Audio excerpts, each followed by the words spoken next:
ముందుగా మనతో వెలుగు ప్రేక్షకులు అందరికీ నమస్తే. పెళ్లి చేసుకుందాం అంటేనే మొగళ్ళకి ఒక్కొక్కరికి గిది పడుతుందిలా పక్క పెళ్ళి అంటేనే భయం పాడవుతుంది. ఒకప్పుడు పెళ్ళి అంటే ఏహే అమ్మ నాకు పెళ్ళి అవుతుందంట సంతోషపడేది పిల్లగాడు.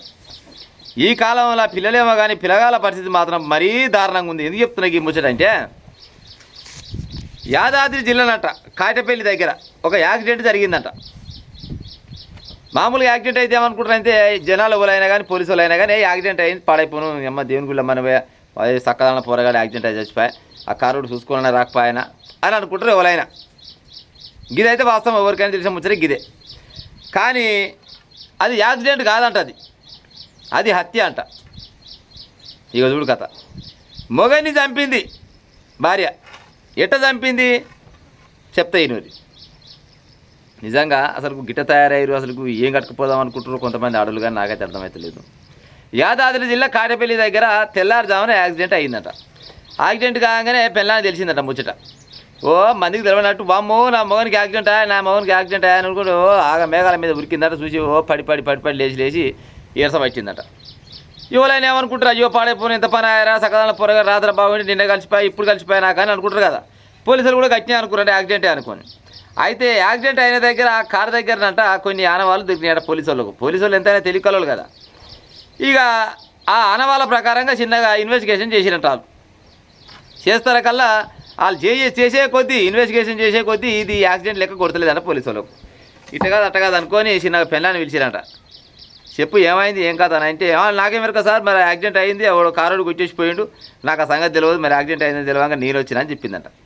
గట్ట కాదు కానీ ఆడ మొత్తం కథ అంతా వేరే ఉన్నది, అది యాక్సిడెంట్ లెక్కలేదు చంపినట్టే ఉన్నది, అసలు సంగతి చెప్పు అనుకొని మరి తేజకారం పట్టుకురో లేకపోతే రోగలబండ పట్టుకురో మరి రోలుగర్ర పట్టుకురో మనకు తెలియదు పోలీసు వాళ్ళు. కానీ ఇక వాళ్ళ స్టైల్లో వాళ్ళు విచారించారట పోలీసు వాళ్ళు. చెప్పిందట ఏమి లేదు, నా మొగన్ని నేనే చంపిన కానీ కిరాయి రౌడీలను మాట్లాడుకున్నా. కిరాయి రౌడీలు మా అన్న అంటే బామ్మర్ది అని చెప్పిండు, కానీ బామ్మర్ది అన్నో తమ్ముడు కానీ మేము కలిసినాం, నా మొగని చంపాలని చాలా రోజుల నుంచి అనుకుంటున్నాం. ఇన్ని రోజులకు ఇవాళ నాకు సందు దొరికింది.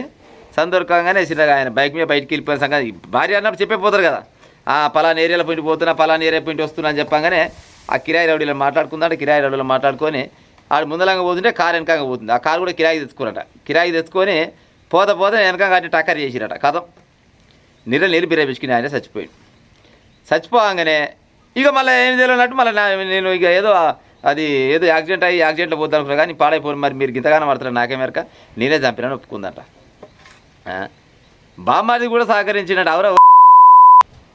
ఇప్పుడు సారే దునియా ఏక్తారావు సాలే బోని ఏక్తారావు అని అంటారు. బామ్మాడిలో ఒక దిక్కు ఉండాలి, దునియా మొత్తం ఒక దిక్కు ఉండాలని అంటారు.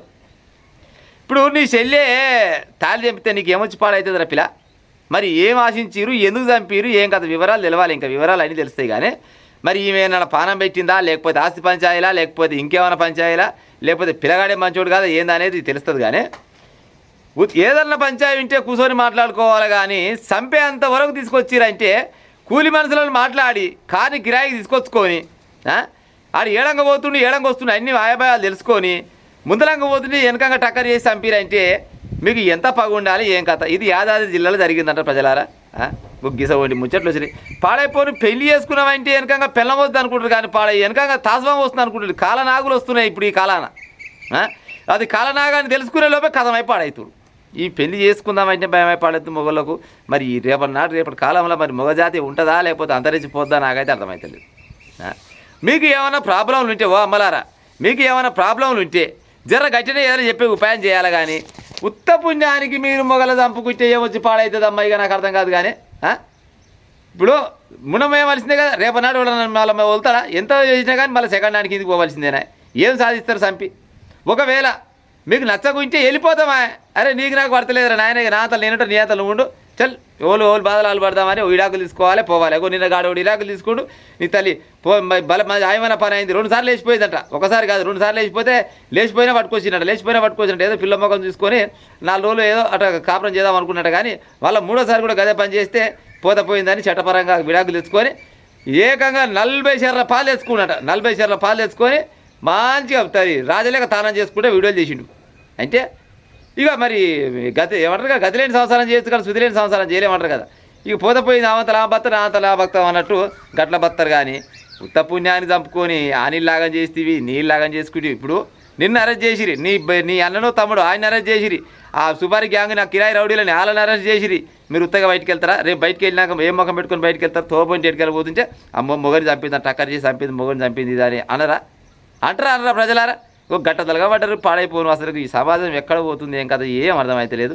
జాగ్రత్తలో ఓ మగ పొరగాళ్ళు జాగ్రత్త. పెళ్ళి అవుతారు, కొత్త పెళ్ళి అవుతారు. ఈ పెళ్ళి అంటే ఒకప్పుడు సంతోషం ఉండే, కానీ పెళ్ళి అంటేనే పాడైపోను.